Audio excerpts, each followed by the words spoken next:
It's great to be in Tennessee. I always love coming to Tennessee. I always feel bad about the fact that Arrested Development kind of fell apart. They could have really been, to get that joke, they'd collapse on it. It's interesting, I'm staying actually in a hotel in Nashville. And I love staying in the hotels in Nashville. They're different than hotels in other parts of the country.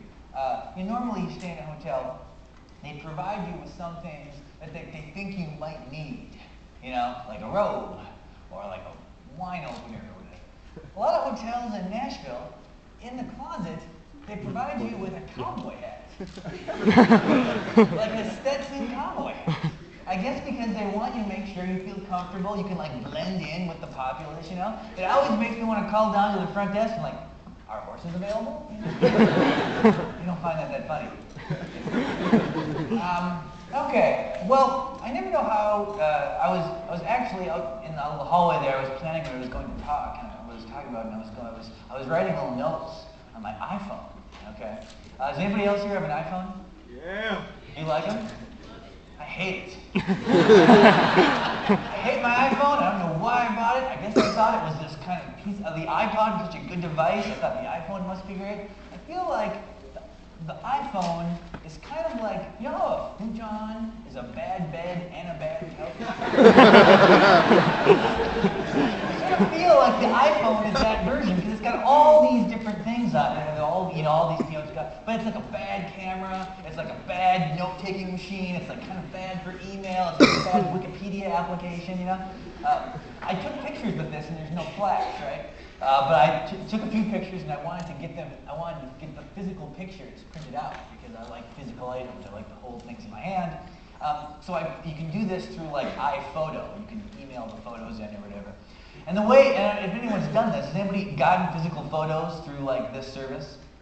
The photos are like 10 cents a piece, right? But it costs you initially like $2.50 to do it. Okay, it's $2.50 to do it, and then 10 cents a photo. And I screwed up, of course. The first time I did, I only got one photo sent to me. Because I didn't flag the other photos. Then I did it again, and I got like 20 photos. So I got like 20 photos for like $5 or $6. And I got one photo for like $2.60. So my girlfriend's always like, why do you keep staring at that picture of Sean? I'm trying to get my money.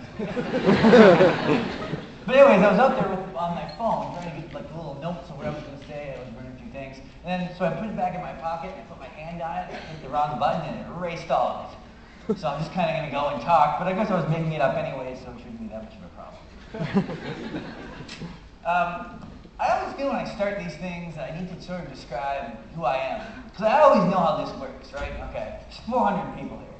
There's a fraction of you who, I guess, for lack of a better term, would probably say, like, you're fans of me. You would actually probably self-identify as fans. I buy books, I totally appreciate it. It's this thing, like, you probably think, like, I know who this person is, I've read this book, I feel like I know him as a person, Then there's another class of people who are like, well, I've heard about this guy on the internet. Maybe he's somebody. Maybe I'll see if he's somebody, And there's a third group who's like, my friend was going, and I didn't have anything else to do. So I was like, why not? Maybe he is someone, And there's a fourth group who's like getting extra credit for being here. Judging by the chuckling, I think it's a large percentage, So you're here sort of like, this is like an extra point or whatever. And then there's a few people here who are like, this isn't physical geography. So basically, I'm going to describe who I am. Then I'm going to kind of describe the things I normally talk about in these things. And then I'm going to more or less just take questions about anything you want to talk about. Because I always feel like, especially I know about the school, there's a big music industry program, and there's a big, music journalism is a big part of the curriculum here. So I'd be really kind of curious to see what you want to talk about, and, you can talk about whatever. But who am I? Okay. Well, I was born in North Dakota, and raised on a farm in North Dakota. Anyone here been in North Dakota? It's growing in popularity. We came from, the town I'm from had 500 people, and I actually lived outside of that town. And I grew up, and I didn't have cable growing up. The only music I listened to was hair metal, because the only music in my hometown was metal and country. Those were the only kind of music there was. The crossover act was AC/DC. And I would read. I was just really kind of interested in the world, though. I was sort of interested in mainstream culture particularly because it was the only culture I really had access to. I went to school at the University of North Dakota, and initially I was a sports writer. And then at one point I sort of arbitrarily decided to become a political writer. Did that for a year. But a lucky thing happened to me. And I guess if I'm going to, I don't know, some people here always kind of want advisement about, how do you get the job you have? Or how do I get the job I want, whatever the job you want might be? And so that was kind of disappointing, but like the biggest element is going to be chance. I know it's a disappointing thing to hear, but that's probably the biggest factor in how anyone gets any place. The difference is you have to be ready to take these opportunities when they appear. Whatever life you want, the window of opportunity for that life is going to open at some point. You won't even know when, and you need to be ready to jump through it. That's kind of what happened to me. I graduated from college in 1994, and I was a journalism major, and English minor, and like I said, I kind of worked professionally in sports and politics, but I hadn't really covered entertainment, but I was really obsessed with it, right? But it's 1994, and that's key, because in 1994, the fear that newspapers had was that they were going to lose Gen X readers. Who are Gen X readers? Who are these people who wear their hats backwards? Why do they like Soundgarden? Why are they buying skateboards? Who are these people? There was a big fear in the newspaper industry at the time. Now, the logical thing for newspapers to have done would have been sort of to update the entire newspaper, to sort of address issues that young people might be interested in. But, this being Fargo and this being the world in 1994, they chose not to do that. Instead, what they thought they would do is they would have a 16-page insert in the paper once a week on Thursday called Rage.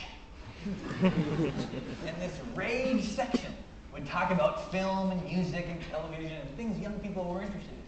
So they put a job application out saying that they were looking for a journalist to cover all these different things, and you had to be under the age of 30. You don't often see this in job applications, that there is a maximum age that you can be. So consequently, a lot of young people applied for this job, right?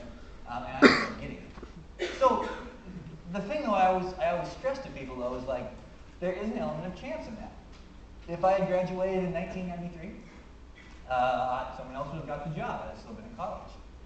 If I had graduated in 95, I probably would have gotten a different job and I wouldn't have went back and switched. So there is going to be an element of chance in your life. If whatever you want to do is just back to the menu, ability is important, work ethics, all these things are important. There's going to be this element of chance. But when I had that opportunity, I immediately took it. I was immediately ready, even though I'd written 2 entertainment stories in my life. I'd written one about the history of Kiss, and I had written one about an artist called Tina and the B-Side Movement. She was sort of like the local version of Melissa Etheridge. These are the only things, but I was able to kind of convince the guy, it's like, this is something I'm obsessed with. All me and my friends were talking about in college was records and all the films and whatnot. So I got this job, and I worked there for 4 years, okay? At the end of that 4-year span, I decided I wanted to move on, go somewhere different, It's time to move on. Never really applied for other jobs, but I was going to apply now. I wanted to get out of Fargo. I felt like I had done every story in Fargo there was to do. So I applied to be the music critic at the St. Louis Post-Dispatch. And I was unqualified for this job. It is a good thing that I did not get it. I had never really been anywhere outside of Minneapolis. That's about as far as I'd been. I'd only driven in Minneapolis like twice. Okay? I didn't know that much about hip-hop music at the time, and that was a principal element of the coverage of St. Louis. Somehow, it came down to me and another guy for this job. We're the last two candidates for this job. And fortunately, he gets it. So I'm talking to the guy from St. Louis, and he's telling me, didn't hire me, why, and all this stuff, And he's a great guy. He's telling me, like, oh, you should get a different job, just not this one, You seem like you have a lot of ideas. He's very positive. Really, I can't remember his name, but he's a good guy. So I asked a key question. And then here again, this is kind of chance, but it's also just kind of being, I guess, savvy. The question I asked him is, who did you hire? And he said, some guy you've never heard of from Akron,